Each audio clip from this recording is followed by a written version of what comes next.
the best way to explore a new world is to land on it. That's why humans have sent spacecraft to the Moon, Venus, Mars, Saturn's moon Titan, and more. But there are a few places in the solar system we will never understand as well as we'd like. One of them is Jupiter. Jupiter is made of mostly hydrogen and helium gas, so trying to land on it would be like trying to land on a cloud here on Earth. There's no outer crust to break your fall on Jupiter, just an endless stretch of atmosphere. The big question then is, could you fall through one end of Jupiter and out the other? It turns out, you wouldn't even make it halfway.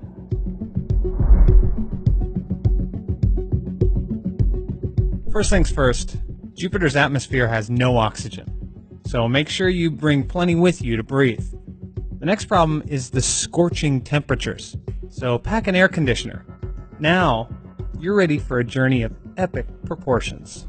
For scale, here's how many Earths you could stack from Jupiter's center. As you enter the top of the atmosphere, you're traveling at 110,000 miles per hour under the pull of Jupiter's gravity. But brace yourself.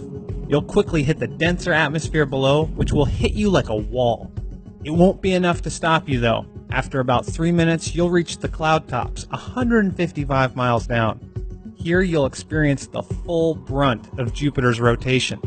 Jupiter is actually the fastest rotating planet in our solar system. One day lasts about 9.5 Earth hours. This creates powerful winds that can whip around the planet at more than 300 miles per hour. About 75 miles below the clouds, you reach the limit of human exploration. Galileo probe made it this far when it dove into Jupiter's atmosphere in 1995.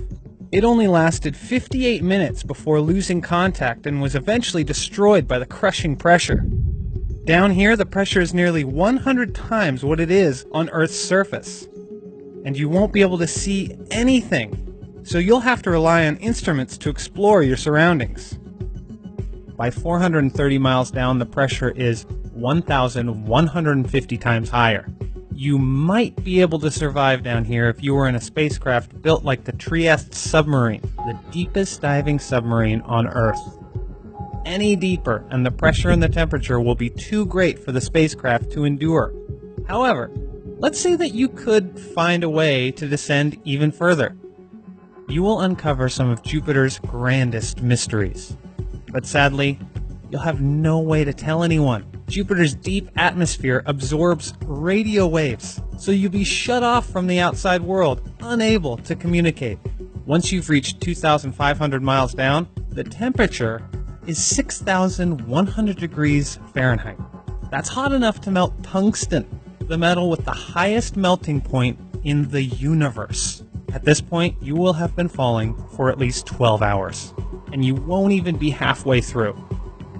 At 13,000 miles down, you'll reach Jupiter's innermost layer. Here the pressure is 2 million times stronger than that of Earth's surface, and the temperature is hotter than the surface of the sun. These conditions are so extreme that they change the chemistry of hydrogen around you. Hydrogen molecules are forced so close together that their electrons break loose, forming an unusual substance called metallic hydrogen. Metallic hydrogen is highly reflective, so if you tried using lights to see down there, it would be impossible. And it's as dense as a rock, so as you travel deeper, the buoyancy force from the metallic hydrogen counteracts gravity's downward pull. Eventually, that buoyancy will shoot you back up until gravity pulls you right back down, sort of like a yo-yo. And when those two forces equal, you'll be left free-floating in mid-Jupiter, unable to move up or down, and no way of escape. Suffice it to say, trying to land on Jupiter is a bad idea. We may never see what's beneath those majestic clouds, but we can still study and admire this mysterious planet from afar.